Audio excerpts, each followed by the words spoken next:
Critical theory is a very complicated term, and I'm going to oversimplify and say that it refers to efforts to explore the underlying power structures that shape our lives and our societies. Two strands of critical theory that are especially important to recent art are feminism and race theory. I'm actually going to turn to feminism in a later lecture, although feminism will come up when we look at Faith Ringgold. Her work in particular raises the question of whether traditional female art, such as textile weaving or quilting, is inappropriately labeled craft rather than art, precisely because it's made by women. Race or ethnic theory focuses on the way that art reinforces existing patterns of power and authority and how it can be used to reinforce or to challenge racial and ethnic stereotypes. Sometimes, as we'll see, artists address stereotypes by thrusting them into our face. So, you wondering what kto means? It's a Russian phrase. That's a language I actually studied in college and, alas, have mostly forgotten.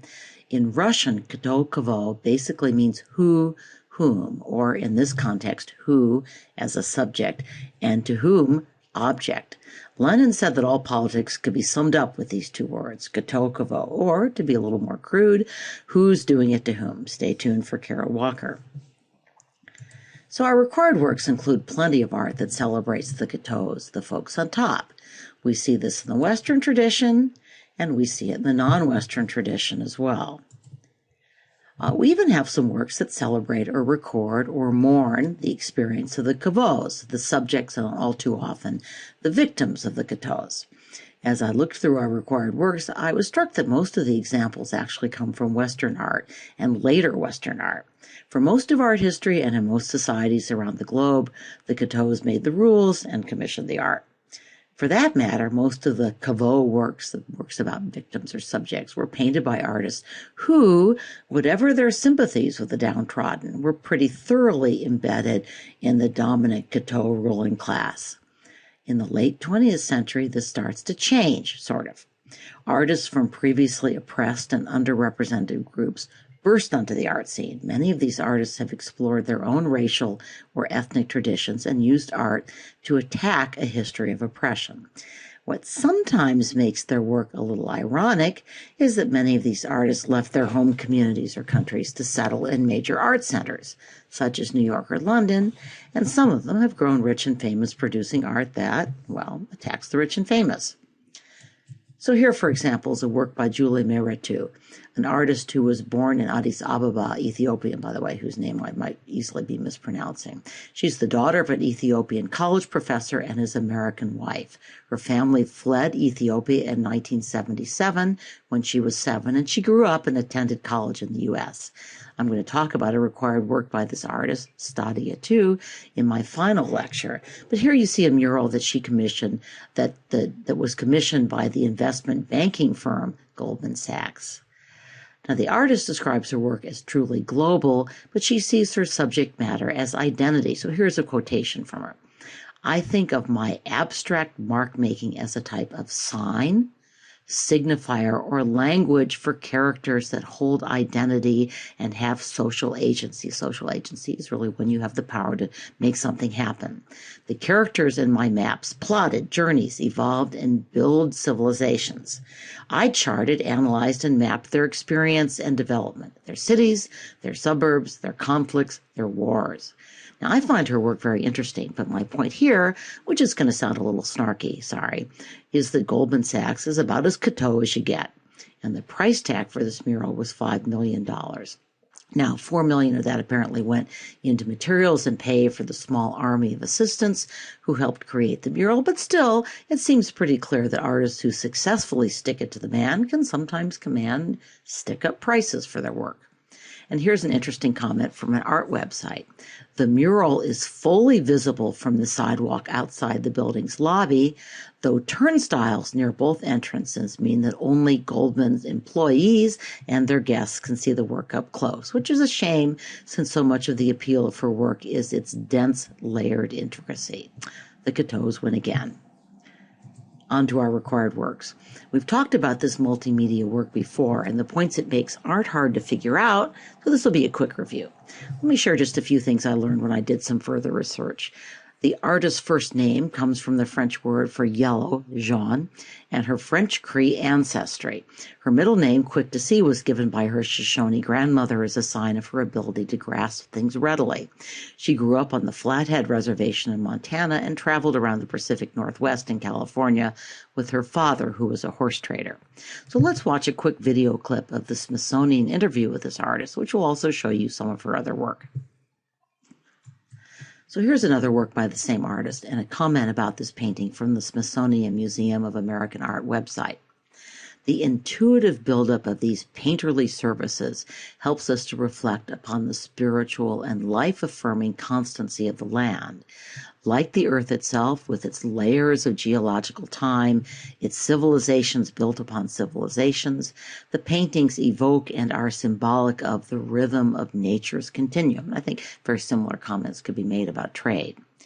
So, what elements does this work share with trade? We see a combination of words and text, an underlayer of newspaper articles pasted on in collage, and textual as well as visual references to Native American creation stories. Just for review, do you remember what the word painterly means? It's a term used to describe how brushstrokes and painting techniques are made obvious. So far from disguising her media and techniques, this artist highlights them. So, okay, what 3 things do you want to remember about this work? Did you talk about the meaning of the canoe? The multiple meanings of dripping red paint? The subject of the stories that appear in the underlying newsprint? Here's a hint for the upcoming test. These are things you should know. So finally, do you remember the term for this kind of mixed media work, which includes dangling objects? The term is combine, which is especially associated with the artist Robert Rauschenberg. Now, he's dropped off the list, but it would not surprise me to see this term drop back into the exam. So I really like this artist, and I'm embarrassed to admit I didn't know her work before I started teaching this course. So Faith Ringgold is an African-American woman artist who uses a traditional female art form, the quilt, to tell narratives about African-American women's lives. In the French collection, Faith Ringgold makes her alter ego a fictional character, Willa Marie Simone, a 16-year-old black girl who, quote, escaped the cotton fields of Georgia and the side streets of Harlem, unquote, in the 1920s to live it up in Paris as an artist and a model. And this was a time when Paris was much more welcoming to African-American artists and musicians. This is the time of the Harlem Renaissance, and many of the Harlem Renaissance artists, in fact, spent time in Paris. So here are some of the other works from the series, and let's listen to the artist herself describe these works. The rest of the video is up on Moodle, as is a New York Times review of the French collection, which I didn't assign but enjoyed. So I trust you all recognize the painting in the center, right above the jumping little girl. In fact, all 3 works are Leonardo da Vinci's that now hang in the Louvre. And here's an AP question about Faith Ringgold, the Faith Ringgold work that appears in your book. How would you answer the same question about medium, that is quilts, with regard to dancing in the Louvre? Again, what 3 things do you want to remember about this work?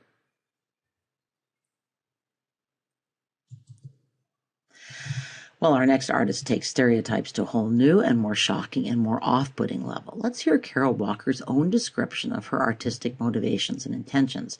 This is a trailer from a PBS show about her work. A longer segment is up on Moodle. So make sure you pay attention to Carol Walker's unusual technique. Her works are black paper silhouettes cut out and hot glue gunned onto walls.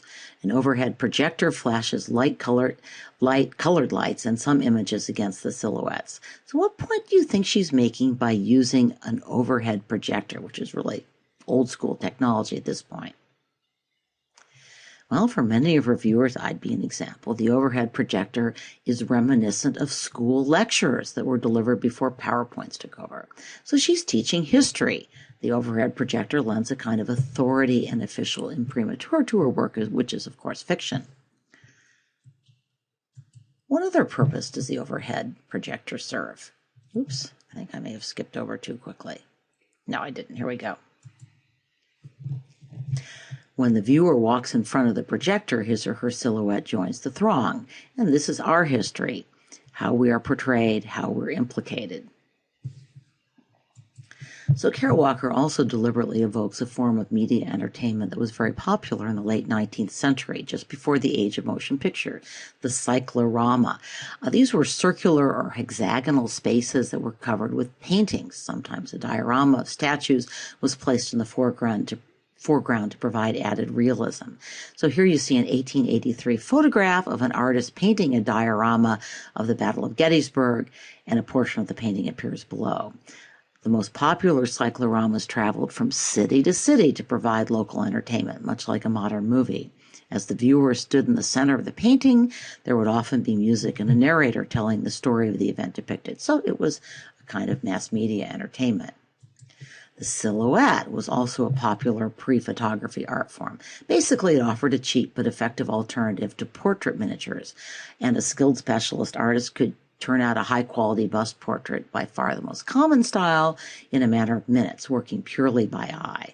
Again, photographs would largely drive out this art form. So why do you think the artist uses 18th and 19th century art techniques that have now pretty much disappeared? Why might that era be important to her? What's its significance in African American history? And why silhouettes? Kerouac's own answer, we don't get this far in the video, is that a silhouette, quote, lends itself to avoidance of the subject, not being able to look at it directly. But, in fact, her silhouettes do direct our look, often in disturbing ways, forcing us to confront our own racial stereotypes. So, for example, in these Kerouac silhouettes, who's a black slave, who's a white master, and how can you tell? By the way, her representation of stereotypes, the pickaninny, the well-endowed black man, disturbed many of her fellow African-American artists. So here's a more recent work by the artist, which is a giant sculpture made of sugar, surrounded by figures of small boys covered with a resin that's intended to mimic molasses, another sugar product. By the way, does the subject and message remind you of another required work? How about Wilfredo Lamb's The Jungle, which also addresses the oppressive nature of sugar production and trade, especially on people of African descent? So, here's an excerpt from an article entitled, Why I Yelled at the Kerouac Exhibit. I've posted the whole article on Moodle. So the artist is describing visiting the exhibit. You are recreating the very racism this art is supposed to critique, I yell. The visitors lowered their cameras. Just seconds ago, they had been aiming their lenses at the sculpture of a 40-foot-tall, nude black female sphinx. Many posed under its ass. Some laughed and pointed at its vulva. As I watched their joking, my thoughts spun, and I walked into the crowd, turned to face them, and began yelling. It wasn't my rage. It was our rage. Since May, gentrified Brooklyn buzzed with talk of the new Kerouac exhibit, a giant sculpture of a mammy sphinx at the derelict Domino Sugar Factory. A sculpture, by the way, made of sugar. I was curious, but also felt a low alarm going off in the back of my head. In early June, I went to the exhibit. Here it was, an artwork about how black people's pain was transformed into money, and it was a tourist attraction. A few weeks ago, I had gone to the 9/11 Museum, and no one, absolutely no one, posed for smiling pictures in front of the wreckage. So what do you think? Does Kerouac's work force people to confront stereotypes, or does it just reinforce them? What 3 things do you want to remember about this work? Okay, time for a very short essay break. This one's timed for 7 minutes on Moodle. It's a real quickie. Both of these artists addressed African American history through fictional narrative. What is one similarity and one difference between how the artists address this theme? Remember to back your statement up with evidence from the works and/or their historical context. Back to the disembodied voice. Like Kerouac, our next artist catapulted to fame at a very young age. Jean-Michel Basquiat was the son of black Caribbean immigrants who achieved a modest middle-class lifestyle. He, in the best tradition of artists, rebelled against their efforts at upward mobility. He ran away from home, lived homeless on the streets, and embarked on a career as a graffiti artist. In just a few years, he was displaying work at MoMA. He was rich and famous. In just a few more years, he was dead from a heroin overdose. So let's see some of his work and a short interview with the artist. I think you will appreciate his attitude toward history readings. So here's an excerpt from a blog honoring the artist on what would have been his 51st birthday. I think it's a good description of his work. It's the raw street aesthetic that elevated Basquiat as an early icon of hip-hop. Like the art of sampling that is prevalent in rap music, Basquiat took separate elements and combined them to create a new, unique piece of art. Interruption by Mrs. McConnell. I'm going to get Miss Jacobs to lead the discussion about that because I do not know very much about rap music. To continue, drawing from influences like Picasso's Guernica and the medical textbook Gray's Anatomy, Basquiat's technique was centered on integrating words and phrases, various objects, shapes, and symbols that set off vibrations when the seemingly unrelated elements were viewed as a whole. And your reading talked about some of the meaning in the particular work that we're studying, so I'm going to let you discuss that separately. Here you see another work by Basquiat, a photo of the artist with Andy Warhol, who became his buddy, and a photo of the artist in his studio. And here's a side-by-side comparison of horn players with a famous work by Picasso. Picasso was very influential on Basquiat's work, so what similarities and differences do you see? What 3 things do you want to remember about this work? Remember that the list should include something about the iconography he chooses and the combination of work and text. Our final work of identity art. We're not going to have enough time. So what's this about? Once again, let's hear from the artist. What's decorating the chairs? What point do you think the artist is trying to make? I have author here in my notes, not very helpfully. How is this similar to and different from the sports memorabilia in Jean Quick to See Smith's trade?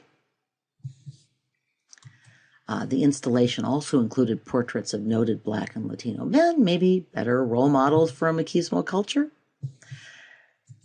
But what I find most interesting about this work is its original location. Other artists that we've seen so far today displayed their work in big gallery shows that drew lots of crowds. Actually, Basquiat started out by drawing on the street, but he moved into MoMA pretty quickly. So these gallery shows drew lots of crowds, and that means lots of crowds of rich white people, as our Kara Walker critic noted. Osorio began his career not as an artist, but as a social worker in the South Bronx. He continues to work collaboratively with members of a local Puerto Rican or Latino community in conceiving and constructing his projects.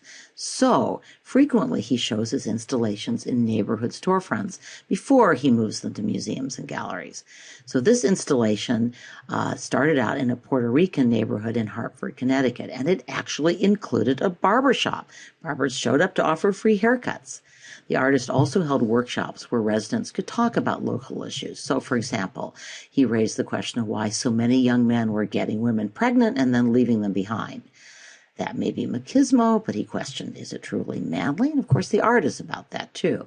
The man crying in the video, for example. Now, your reading talks about the uneasy position of Puerto Ricans within the United States, that they're U.S. citizens but do not enjoy complete political rights. That's another underlying theme of the work. I think it's interesting that this piece is now owned by the Museum of Puerto Rican Art in Puerto Rico. It's no longer interactive. One last comment, which I found in a news article about the opening of this work at the Hartford storefront, so it's an older article. Quote, Carlos Lopez, a 29-year-old Washington Street resident, that's the street where this was installed, has tried to figure out the shop for weeks. He passed by, paused at the door, and even stopped inside to ask questions, but he still wasn't sure what to make of it. I thought it was witchcraft or something, he says. I still do. So what 3 things do you want to remember about this work? Well, you probably don't have time for this, but here is a very interesting short clip showing the artist installing another of his works, The Scene of the Crime, and talking about his dual career as a social worker and an artist. Whew, I am really enjoying these works, but I wish we didn't have so many to race through so fast.